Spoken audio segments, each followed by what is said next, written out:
এটা ভারতের দিল্লির যন্তর মন্তর নয় যে মুখ তুলে এসে ধারণায় বসে গেলেন। এটা হচ্ছে কানাডা, যেখানে আইনি পথ ধরে না চললে সরাসরি জেলে পড়ে দেওয়া হবে। হ্যাঁ, এই কথাটি কানাডিয়ান সরকার সেই ভারতীয় শিক্ষার্থীদের উদ্দেশ্যে বলেছে যারা গত বেশ কিছুদিন ধরে কানাডায় বিক্ষোভ আর প্রোটেস্ট করছে। যেমনটা সাম্প্রতিক সময়ে যন্তর মন্ত্রে ভারতের শিক্ষার্থীরা করেছিল, যদিও ভারত ও কানাডার আইনি প্রক্রিয়া আর সরকারের মধ্যে পার্থক্য রয়েছে, যার ফলে বর্তমানে ভারতের শিক্ষার্থীদের বেশ কঠিন পরিস্থিতির মুখোমুখি হতে হচ্ছে। তাহলে পুরো বিষয়টি কি এবং কেন কানাডায় ভারতীয় শিক্ষার্থীরা ধর্নায় বসেছে, চলুন বিস্তারিতভাবে জেনে নেওয়া যাক। তো দেখুন, আপনারা যে ভিডিওটিকে দেখছেন এটি কানাডার অ্যালবার্ট প্রদেশের ক্যালগারি শহর থেকে এসেছে, যেখানে কানাডার ইমিগ্রেশন বিভাগের কার্যালয়ের বাইরে ভারতীয় শিক্ষার্থীরা ধর্নায় বসেছে। এমনকি কিছু শিক্ষার্থী সেখানে অনশন শুরু করে দিয়েছে।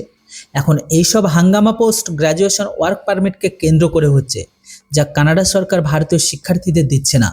ভারতীয় শিক্ষার্থীদের বক্তব্য হলো তারা কানাডায় এসে আশাতেই পড়াশোনা করেছিল যে পড়াশোনা শেষ হওয়ার পরে তারা কানাডায় কাজ করার সুযোগ পাবে, সেখানে থাকার অনুমতি পাবে, তাদের আর কোনো চিন্তাই করতে হবে না।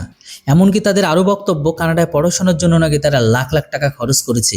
কিন্তু এখন যখন আমাদের ওয়ার্ক পারমিট দেওয়ার পালা এলো, তখন কানাডিয়ান সরকার পিছিয়ে যাচ্ছে, আমাদের হুমকি দিচ্ছে। যদি এটাই করার ছিল তবে আমাদের কানাডায় পড়াশোনা করার অনুমতি বা কেন দেওয়া হলো? কেন ভর্তির নামে আমাদের থেকে লাখ লাখ টাকা আদায় করা হলো? আমরা এটা কখনো সহ্য করব না। আমরা প্রোটেস্ট বা আন্দোলন চালিয়ে যাব এবং ওয়ার্ক পারমিট হাসিল করেই ছাড়ব।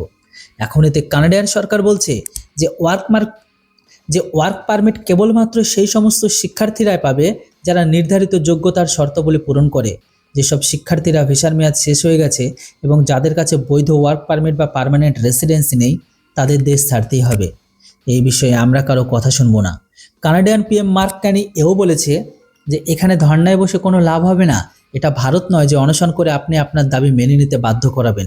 এটা কানাডা, যেখানে আইনি নিয়মকানুন মেনেই কাজ হয়। যদি আপনার কাছে বৈধ স্ট্যাটাস থাকে তবে নিঃসন্দেহে কানাডায় থাকুন, অন্যথায় সরাসরি বাড়ি ফিরে যান।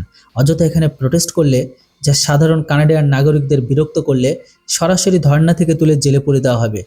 দেখা গেলে এখানে অনেক শিক্ষার্থী ভারত সরকারের কাছে আবেদন জানাচ্ছে যে তারা এই বিষয়ে কানাডার সঙ্গে কথা বলে, কারণ তাদের ক্যারিয়ার আর টাকা দুটোই বাজে লেগে গেছে। এমনকি বলা হচ্ছে শুধুমাত্র 2 বছরের ডিপ্লোমা কোর্সের জন্য কিছু শিক্ষার্থী 22 লাখ টাকা পর্যন্ত ফি দিয়েছে, যারা এখন পস্তাচ্ছে যে কারণ কানাডা সরকার তাদের কোর্সকে ওয়ার্ক পারমিটের জন্য যোগ্য বলে মনেই করছে না।